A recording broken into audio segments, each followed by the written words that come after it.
maaari po tayong engage sa kanila sa paggawa ng mga assignments o projects sa pamamagitan ng paggabay. So mga mommies, take note of these reminders. Kung paano ko po susuhetuhin yung pagiging makulit nila. Ang Diyos lang po talaga ang ating tanging pag-asa. Huwag po tayong gumive up. Ang programang inyong kaagapay sa paghubog ng mga pusong ina. Moms at Heart.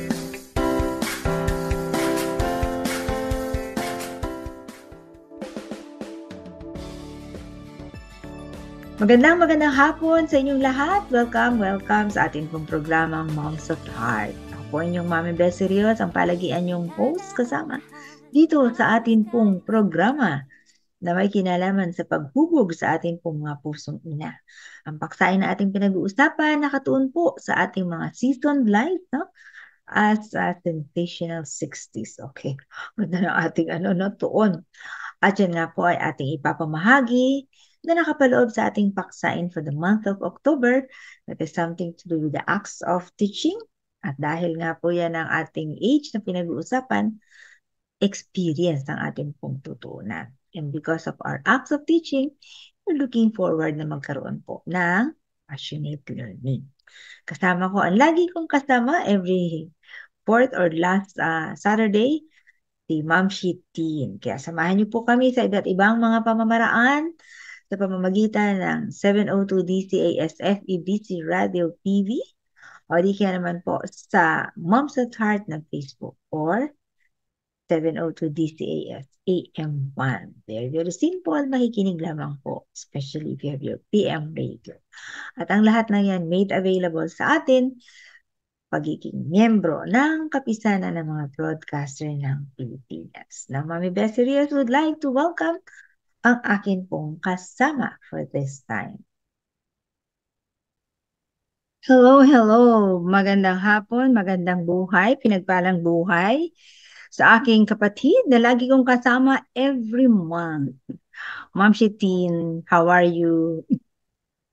I'm fine. Thank you, Mommy. At salamat sa Panginoon, no? We are ending the month of October, approaching another month. So, salamat sa kanyang kabutihan sa nagdaang buwan. Pa-ending na buwan.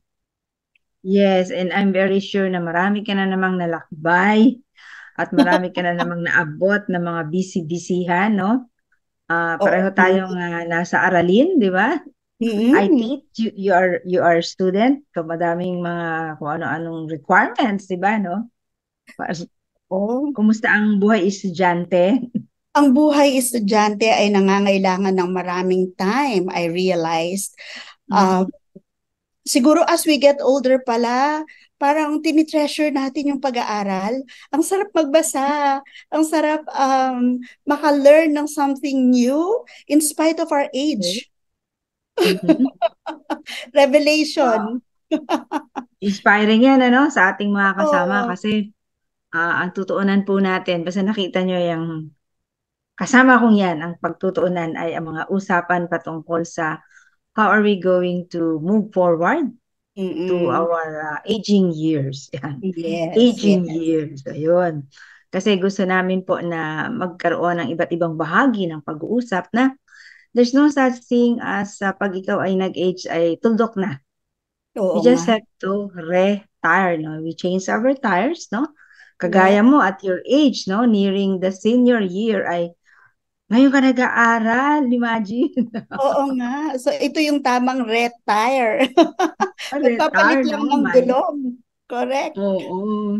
And you are telling us now na kahit ikaw ay ganyan na nga, advancing in your age. Pero, sabi mo, ganadong-ganado ka pa mag-aral. Hindi ka mukha ng mga iba na nagsasabi na, ay, matanda na ako. Ang hirap ng mag-aral. Parang malilimutin na ako, di ba? Yung mga ganon, naririnig natin yan sa mga feedback. So, we would like to say that myth lang ba yun? Myth lang, it's all in the mind. Yan. It's all in the mind. Oo, tama, Mami. And I know yung pag-aaral mo yan requires truckloads of reading. True. So true. Yes. Mga 1,000 pages. Oo, alam ko yung mga requirements na yun. Oo, Hindi po ako nagbibigay ng gano'n sa estudyante ko. oo nga eh. Kaya parang for me, it's really another level ng aking buhay na na-excite talaga ako and I'm really looking forward to it. Like every time, yun nga, yung pag-aaral, yung kapag may pasok, at naisisingit talaga. Actually, hindi siya sinisingit. Sinama siya sa list ng priority. Yes, oh. You know, I like to pick that up dito sa ating pag-uusapan. Hindi natin isinisingit ang ating mga ginagawa. Yeah. Ilalagyan natin siya ng organization, di ba? Correct, Mami. Oo. And there's no such thing as walang time. There will always be a time if we put things in order, di ba? Tamang-tama po. Oo. We just have to organize them eh. Yes, oo. And when we organize, we also have to consider ano ba yung bubunutin mo?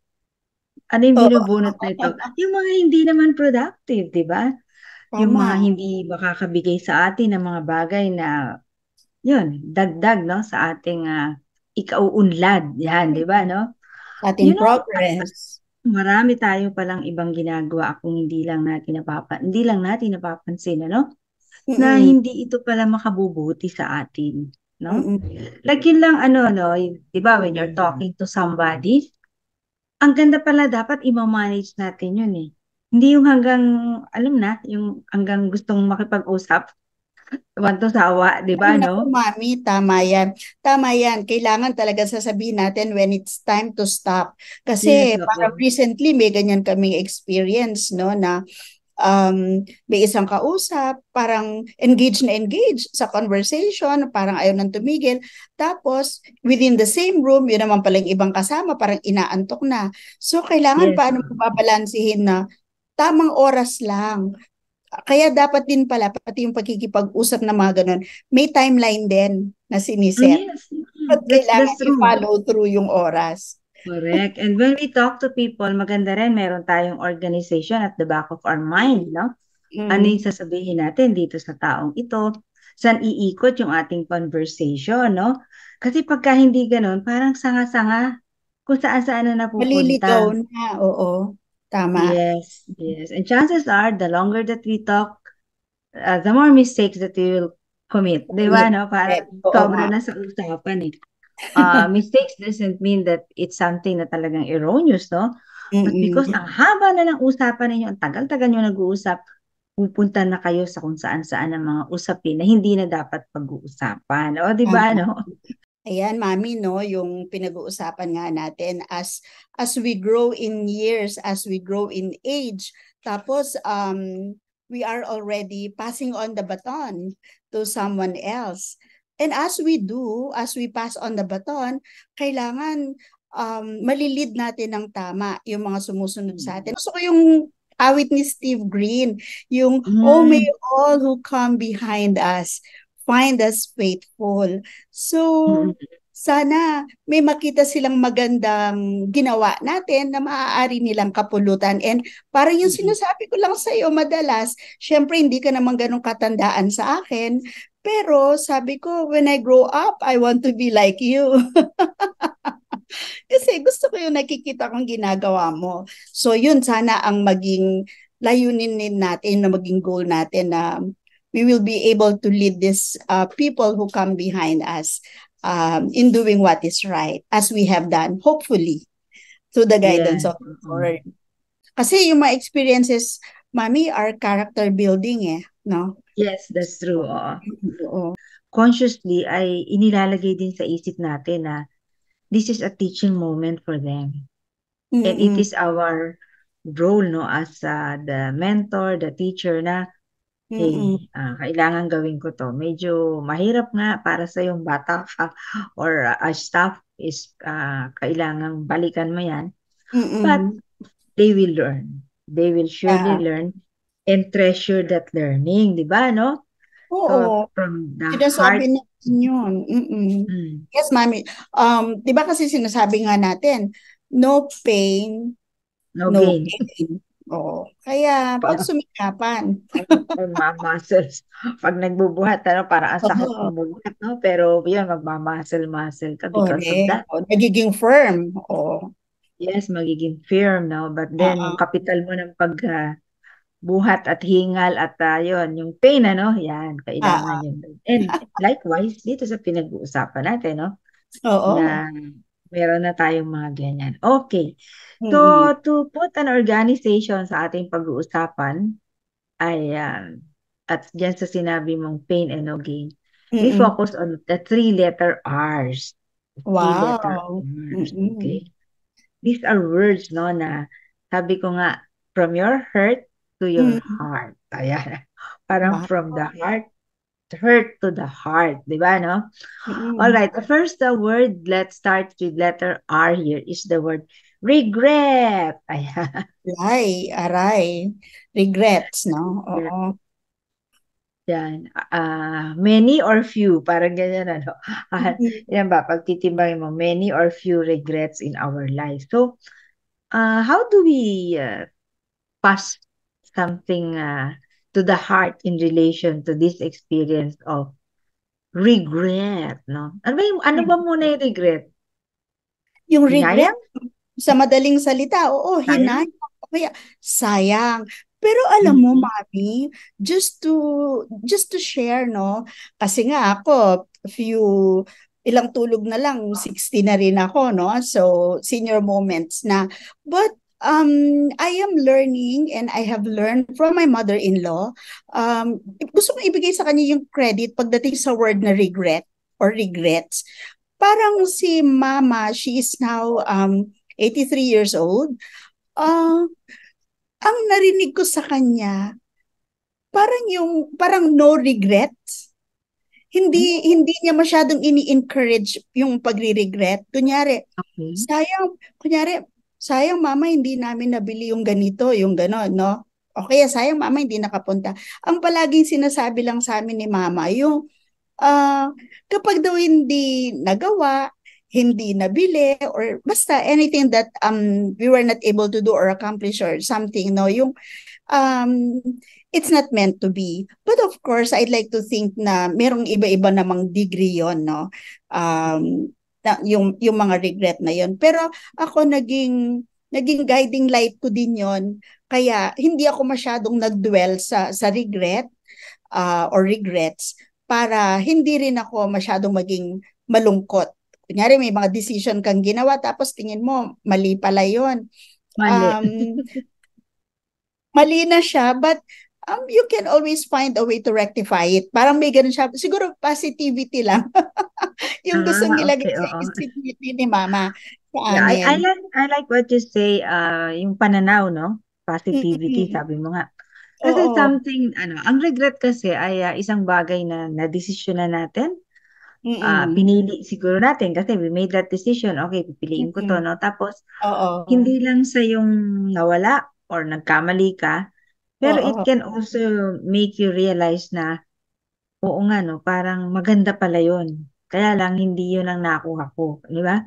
Parang ano Oo. ba yan, parang namalengke ka ng apples, ano? Oo. Pagkatapos, Oo. Oo. so, pipili mo, pag uwi mo, si apple pala, yung isa doon, no? Merong siyang pasa. Hindi mo nakita, Oo. no? Mm-mm. Yan. Looking at that that word na sinabi kong hindi mo siya nakita, that's one way of looking at the things that we probably did not get good, no? Yung Mm-mm. to tell yourself, hindi ko to nakita. So, paano ko Mm-mm. kaya titingnan, no? Magsasalamin ba ako?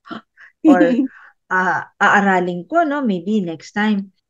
So, maganda, no? When we say that we have those choices na mali. So, Yes. So, instead meron of kang regret, option. Di ba, Mami? Oo. On how you are going to feel. Talagang nakaka-regret kasi nga hindi mo nakita. Pero ano kaya ang pwede ko pong magawa dahil dito sa hindi ko nakitang to? Yan. oo. Mm, Yes, yan. yung pwede mong magawa or baka may iba pa, no? Kaya hindi ito nangyari, no? So, you have to look for that. Saan kaya, di ba? No? Titingin ka, no? Oo nga, no? Hanapin mo. Oo. Rather than, ang hinahanap mo pa rin yung bagay na hindi mo na nakuha, di ba? Kasi nag-decide ka na, di ba? So, Mm-mm. alam mo, regret is something that raises the feeling of guilt, di Mm-mm. ba? Guilt. And I think it's not something that will Sabi ng isang usapan ng Sabado, release good hormones, release happy Yeah. hormones. It Oo. will release something na hindi maganda kasi nga the guilt will lead to bitterness, the guilt will lead Oo. to anger, di ba? Yung mga ganyan. So let's Yeah. be careful po na yung mga anak natin, hindi naririnig nila yung sayang talaga, ikaw nga. Ayan, di ba? Minsan sisisihin pa, no? Yeah. Sinabi ko na sa'yo, di ba? Yung ganyan, di ba? Tama nga. Yeah. Oo. That's where positivity nga, Mami, comes in. Yun nga, yung pag hindi nakuha, oo nga, sayang, hindi natin nakuha. It could have been better. Pero, meron namang option. Kasi nga, titingnan natin ngayon yung sinasabi mo kanina na option.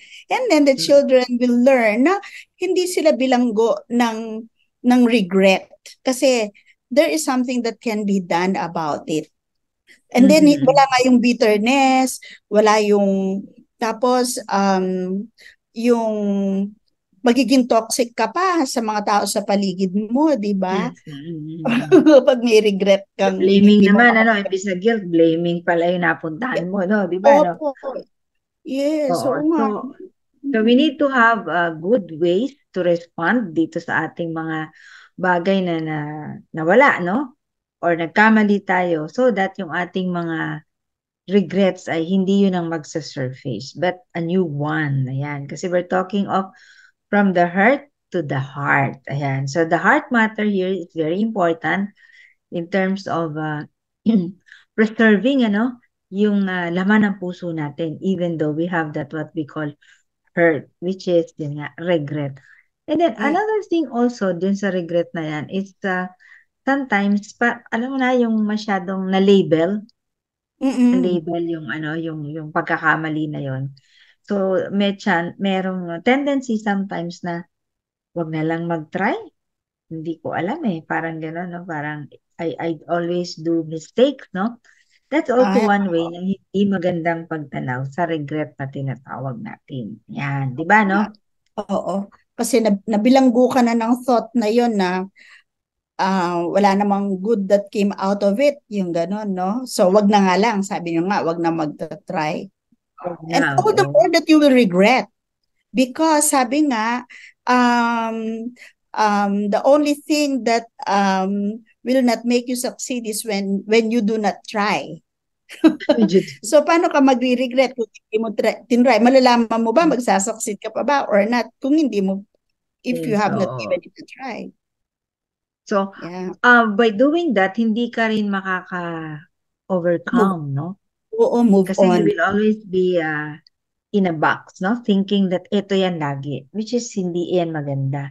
Kasi parang kinulong mo yung sarili mo. It's a choice na ginawa mo. At yun, no? We wanted to encourage po na since we're talking about acts of teaching, we teach ourselves. Di ba? We teach ourselves. Oo nga. Mami, parang gusto ko ring dagdagan siya. Yung, kasi as we teach our children or all those who come behind us, no, about regret, yung, kasi iisipin nila, yun nga, wala na akong magagawa, hindi ko na ito maa-accomplish. Siguro, maganda ring maisip ng mga bata, Mami, stop. Bigla ako nag-senior moment. So, oo nga, Mami, no, sabi ng mga bata, usually, huwag mong i-invalidate yung feeling of regret ko. Minsan, yun naman ang magiging concern natin. So, merong pagkakataon na we will just let them feel na, sige, okay lang na mag-regret ka na hindi mo na-accomplish ito or hindi mali yung ginawa mo. But then, there will be a time for you to move on from this regret. You cannot just keep on regretting forever and feeling sad and feeling bad. Nare-recognize ko na meron ganyang kalungkutan. Pero hopefully, eventually, you will be able to come out of it victorious. And then, just know that we acknowledge and we validate how you feel at the moment. May ganun, May ganun, o may ganun pang mga usapin ngayon sa mga kabataan kasi iba, ang dami na nilang mga salita na minsan hindi ko na ma-memorize, Huh? Mami. Oo. Well, yes, it is not to invalidate those feelings. It is to Opo. accept those feelings, but on the side of Mm, our sensational seniors, yan, ay kailangan na we guide them, no? Not to stay there for so correct. long. Kasi they have a tendency na yun, Yes. magse-self-pity, di ba? They'll keep on Mm-mm. thinking about that emotion. Ayan, di yan maganda. Okay, let's go to Mm. another letter R. Ito issue na naman ito, di ba? And for us who have been Oo, no. aging, madami na tayo nito ang karanasan, itong next na letter R, and that is rejection. Ayun. Ako, ang sakit-sakit niyan, di ba? When you feel rejected. When you feel rejected, no? So, ang papakita natin dito ay look around and there are other potentials, di ba? And there are other potentials. And then, sometimes yung mga rejection kasi, related din ito sa'yo, no? Why? Mm-mm. Why were you rejected, no? Did you prove something that's worth for people to keep you? Parang ganon. Nagets mo yung ibig ko sabihin na Yes. kaya Oo. ka na-reject kasi they saw something in you na okay lang. You can be gone. Parang ganon. Oo. Parang tinitingnan ko din para ma-encourage din yung mga, kung may nakikinig din sa ating mga bata-bata than us, no? Yung, it can also come in two forms. Sometimes you are rejected because you did something nga, nasabing, sige, parang good riddance na sa'yo. Or sometimes people reject you because you have a potential. Tapos, you pose as a threat to them na ayoko nilang maging part kasi kapag nandun ka baka ma-outshine mo sila. So, yung mga tinuturuan natin, kailangan tingnan din nilang mabuti yung pinanggagalingan ng rejection sa kanila. Pero that should not kung kaya ka nire-reject, there's something wrong in you, edi manalangin tayo na baguhin tayo ng Panginoon.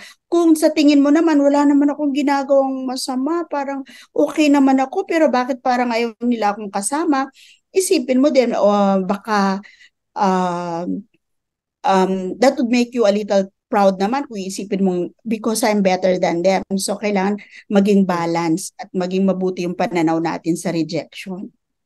Yes, oo. Meron kasi tayong tinatawag na needs ng tao. And that need is, number one, is the need to be attachment, no? Attachment. And And then the need, accepted. and the need to belong. Yan, belong, no? So you need to Oo. belong, you need to be attached, we need to belong. But these things are not so easy, no, to manage in terms of our relationship, no? Mm-mm. Kasi Mm-mm. like ito, no, yung regret is medyo sa'yo yan eh. Ikaw yung nag-decide, di ba? Mm-mm. But this rejection is coming from external. External. External, oo. Ikaw yung parang tinamaan, ano, kumbaga may nagtatapo ng bola, no? Tapos ikaw ang nahit, no?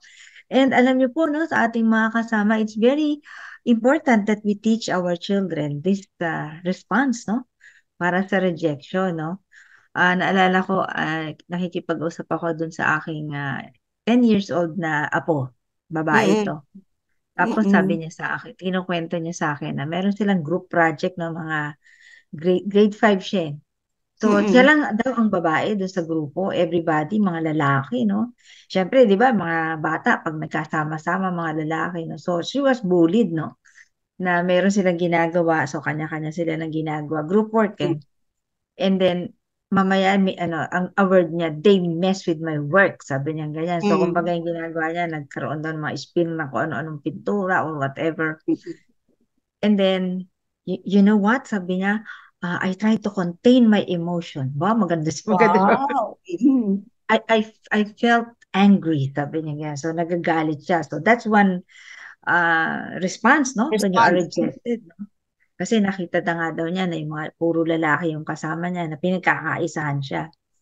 So I was just quiet, no? I didn't mind them. Sabi niya gano'n. No? Sabi ko, oh really? You did that? Oh, that's self-regulation. So sabi ko, so yung pinag-usapan namin yung level na yon. But then, sabi, ito na yung response niya. The following day, sabi niya, nag-continue daw sila ng trabaho. And then, ginawa na naman ulit sa kanya yun, Tapos, and all of a sudden daw, sabi ng leader, you're out. You're not member of us, of this group anymore, sabi sa kanya. So, she was pushed away, no? Ayan, sabi niya. So, I cried. Sabi niya, I cried. So, isa-isa, pinaprocess namin yan. And then, I taught her, no, kung anong ginawa. So, sabi ko, okay, it's all right to cry. O, di ba yun sabi natin? So, sabi ko, it's all right to cry. But, sabi ko, what else can you do after you have stopped crying? Nag-back out doon siya sa grupo kasi ayaw na nila ako, ganyan-ganyan. And so, I told her na, you tell them how you felt. It is not enough for them na nakita ka, umiyak-iyak ka lang. Tell them how you felt. And then you also tell them na, point to them, ito yung ginawa nyo sa work ko, number 1, number 2, number 3, yan ang ginawa nyo. And you should always tell me why. Tell me why. Yan. Para maturuan siya ng, sabi ko, you fight, but it's not fighting with violence, no? You have to assert, no, yung nangyari sa'yo, di ba? And this happens, no, mga mamsis, mga grade 5 yan, no? May ganun na silang tendency, di ba, no? And sabi ko sa kanya, you have to master your relationship. Because if hindi mo mamamaster ang relationship, pag ikaw ay yun nga, wala lang. Itong pinag-uusapan natin ng mga rejection and regret. Sabi ko, you eventually fail. Failure in life. Yes. So, lang, tama, Mami, no? It really has to be processed. Kailangan ma-process with them, through our guidance, and then iba na talaga yung panahon nga ngayon. During our time, hindi naman tayo inuupuan kaya ng nanay natin tsaka ng lola natin para kapag may ganyang nangyari sa atin, bahala ka dyan. Yung nire-resolve natin on our own, parang mas resilient tayo noon. Iba kasi yung mga kabataan ngayon. So it's a very good way of handling rejection, yung tinuro nyo po sa inyong apo and how you processed it with her. So malalaman niya. Time-consuming to process it and to dig deeper into her emotion and to let her realize, no, yung mga yung mga kailangan niyang makita dito, no, na yun nga kasi nakita daw niya that she's the only girl in the group, tapos puro lalaki, so they understand each other, they have their parang pare-pareho sila, no, meron silang common, no, sabi niya ganun sa akin. And siya parang feeling niya ay one lang siya dun sa grupo na yon. So she's outvoted, sabi niya ganyan, no. Ang gagaling nila mag-isip ngayon, ang gagaling nila mag-isip. Pero gusto ko yung apo niyo. Sabi niya, anong sabi niya? She was able to manage her emotion. She was able to contain. I tried to sabi niya, I contained my emotion. I was angry. She contained her. Then, ito pa yung dinugtong niya. The next time they did it, nung kinabukasan na nga niyan, sabi niya, yung the emotions that I controlled yesterday spilled over. Sabi niya, ganyan, yun ang word niya. Over, sabi niya. And that's when I cried. Kasi parang in our, sa Tagalog term natin, parang nagpatong-patong na, di ba? Oo. Siyempre lumabas na nga naman yung sama na loob niya. Hindi naiintindihan nila yon, naiintindihan niyang i-process ng gano'n, di ba? So we have to listen, we have to connect, no? And yun nga, sabi mo, ay yun, kaya tayo nandito, no, sa ating mga Moms at Heart, ay para po tayo magturuan, kung ano nga ba ang sasabihin. Kasi yun, you can just say, bayaan mo sila, gumawa na lang na iba. That's so cut it. Pero hindi natuto yung bata, diba? Yan. Sa mga sa mga adult children naman, young adult, doon pumapasok na naman yung, you are invalidating my feelings. Kapag sinabi mo pa lang, hayaan mo sila, it's gonna be okay, hanap ka na lang ng ibang kagrupo. You are invalidating my feelings. So una talaga, tama pa rin yung ginawa niyo na kausapin or pakinggan natin sila para mailabas nila kung ano man yung nasa isip nila, sa puso nila. And then, Yun nga, from, ano yun, Mami, yung hurt to heart, Oh, di ba? right. Na Oo, hurt. yes. Oo, di ba? So, dyan papasok yung meron silang, na-hurt sila eh. Then, pag nailabas nila, then their heart will be open. They will Yes, be able to understand how to handle rejection. Kung tayo pong mga nandyan, mga momshies ay handang, sabi mo, time consuming, totoo yes, yan. it's really time Alam mo naman consuming minsan yung kasi experience ko. yeah, I listen and then Oo, I try to ng anak label, natin. I try to cue her kung ano yung sasabihin niya. Pero ang napansin ko, alam niya kung ano yung nangyayari sa kanya. Alam niya kung ano yung Mm-mm, nangyayari. And then mm-mm. I asked her pa, no, parang, bakit hindi mo sinabi kay teacher na yan ang nangyari sa'yo? Tapos, sabi niya, kasi daw baka sabihin na, yun nga, masyado siyang makulit. Masyado siyang makulit. Oo, So, may ayaw mga pa niyang malabel cry baby. okay. Just to, no, para lang mas maintindihan. Yung, itong aking senior, no, na personal experience, ang makikita natin dito, pinrases ko yung level ng Mm-mm. relationship ng bata sa adult, who is the teacher, di ba? Yes. Meron, iba yun. Mm-mm. And then pinrases ko yung relationship ng Mm-mm. bata doon sa kapwa niya bata. And then pinrases ko yung sa sarili niya. Mm-mm. Kaya nga time consuming. It's Mm-mm. time consuming and you have to listen very well Mm-mm. and you have to do the connection. Yun. Pero mga momshies, kailangan po ito kasi Mm-mm. napakarami po talaga ng mga bata ngayon na nagkakaproblema sa kanilang mga challenges sa isip. Yan. Okay. Ako, napakarami nating usapan. Mag-pause Okay. muna tayo kasi ito pa Oo isang nga. nanay na maraming mga sinasabi sa atin patungkol sa pagtibok ng pusong ina. Ayan. So, si Mami Weng del Rosario po.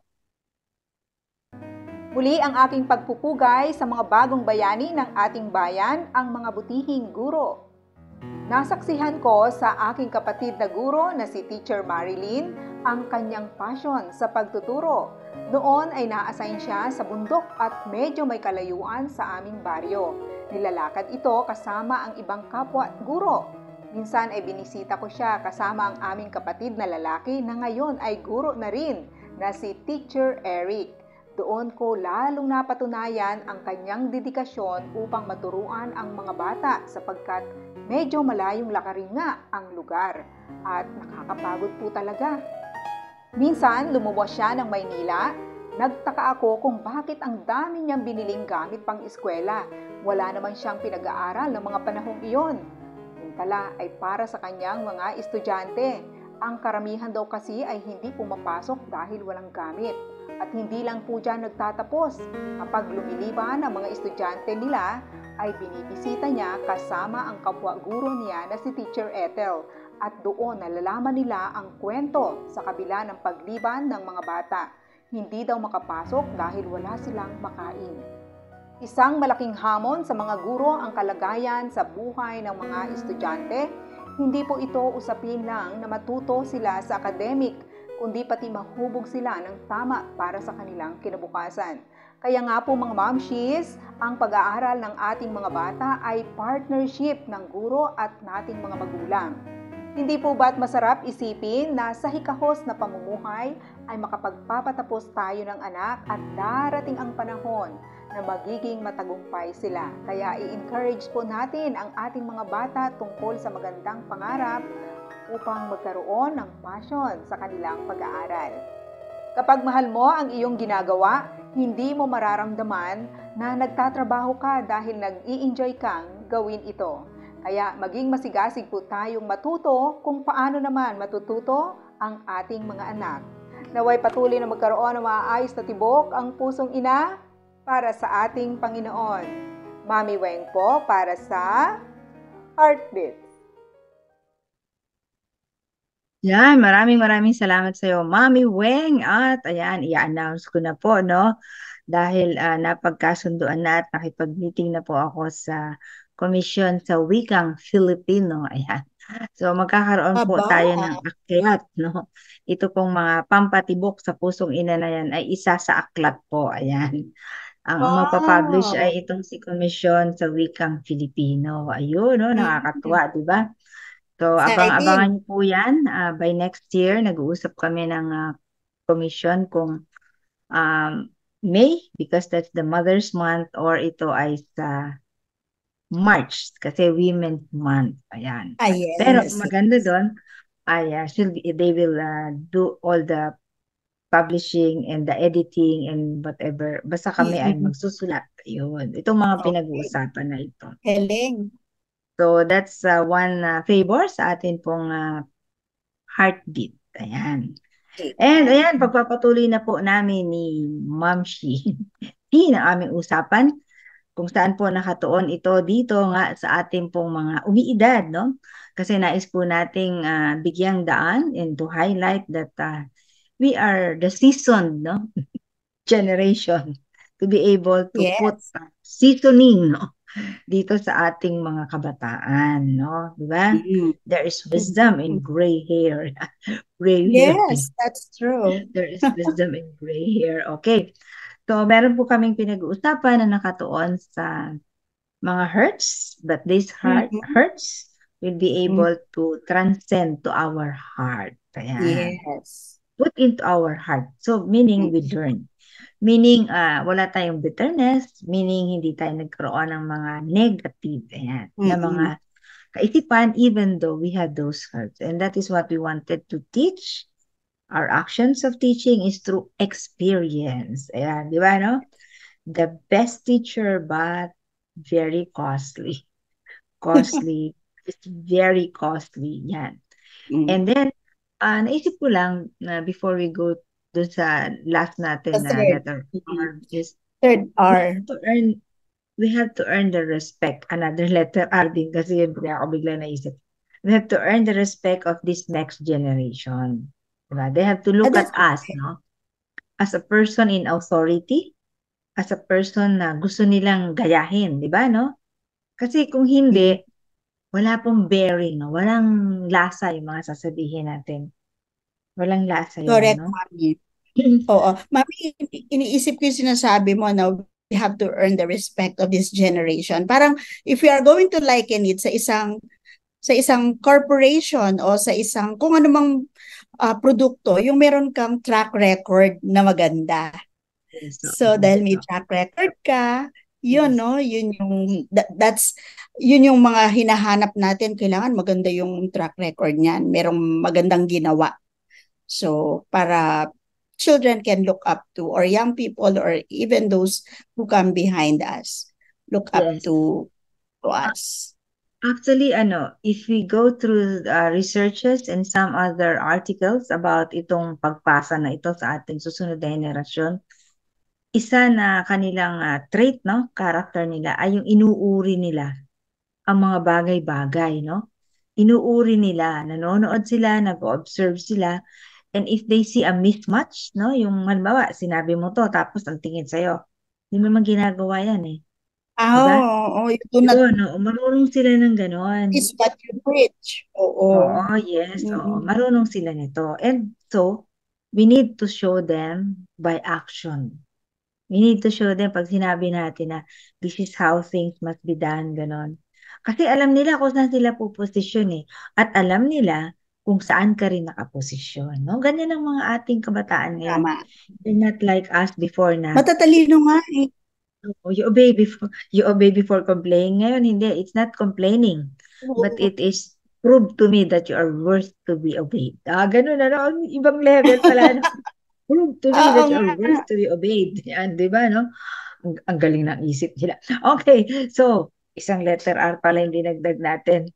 And then, ito na yung last natin. Ito, yan. Resources, no? We need to... Resources, yes. Overcome our hurt from resources. Di ba ikaw, like ikaw, nag-retire ka na. Ako, matagal na ako niyan.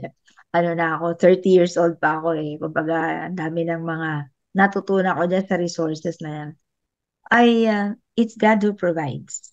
Amen. Diba? Amen. But you have the feeling na parang nag-iisip-isip ka rin. Namimiss mo yung 13 and 15, gano'n. Ay, tamang-tama. Very true yan. itong panahong ito, lalo na for me, no, yung fresh na fresh kasi. So, first time kong walang sweldo nung 15. Kasi kare-retire ka lang.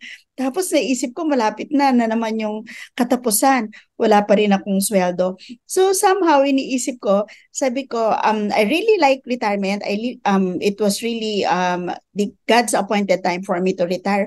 Pero nandiyan pa rin yung reality na baka kaya kukulangin kami. Pero naisip ko, alam ko, Lord, ikaw ang magpo-provide. At hindi mo naman po ako pababayaan. Tinawag mo ako sa gawaing ito. So, sumunod ako sa iyong pagtawag. Kaya, ikaw na ang bahala sa mga resources na kakailanganin namin. But true, from time to time, pumapasok yung, wala na pala akong matatanggap ng 13th month pay sa December. Yung gano'n, wala na pala akong ganito.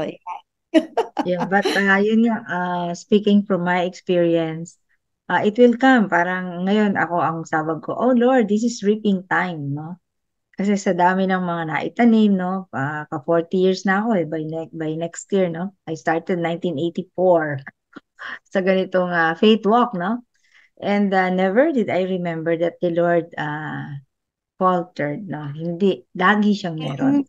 So what we need to do to translate yung hurt na yan, no?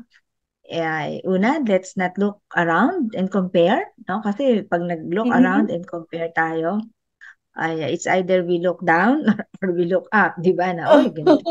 We look down, talo pa rin kita, di ba? Yung ganun, no. But we have to look to the real source, who is God, di ba? Who is the Lord. Amen. Kasi, Yes.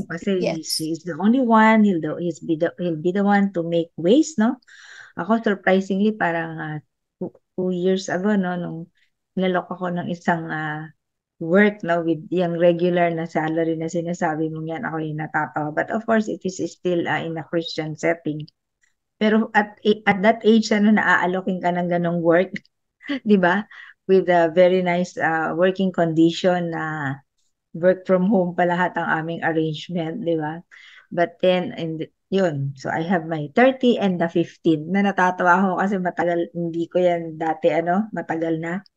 But then, it's the Lord who opens the door. Ayan. Amen. It's the Lord who opens. But then, And that's inspiring, Mommy. For me, kasi palagi tayo nag-uusap no? Palagi tayo nagkakwentuhan. Gusto ko lang i-share na the Lord is really using you in my life, even in making major decisions. Kasi nakita ko sa buhay mo kung gaano katotoo yung Panginoon. At alam ko totoo siya sa ating lahat. But then we can only prove how true and faithful God is when we obey. And you obeyed. And that's one thing that I really thank the Lord for you. Mami. Kaya hindi rin ako natatakot. Sabi ko, naging faithful ka kay Mami, magiging faithful ka din sa akin. Of course, we just have to obey, Pero when we say we obey, we are also willing to undergo yung mga trainings ni Lord, di ba? Na when I started in the ministry, parang, wow, kahirap-hirap, parang wala kang lahat, Talagang lahat yan ay adjustment kasi galing ako ng magandang work and everything, So, lahat yan dadaanan. But then, it's the Lord who will iikot niya, di ba? But you don't know how long. You don't know how long. Yes. But just keep serving and being faithful. Okay. Yan, marami tayong napag-usapan. So, now, what is your parting word to our listeners and viewers? Opo, yung aking masishare ngayon sa lahat ng pinag-usapan natin na even if we will experience all these things yung ating yung rejection, may experience natin yung regrets, may experience natin yung lack of resources.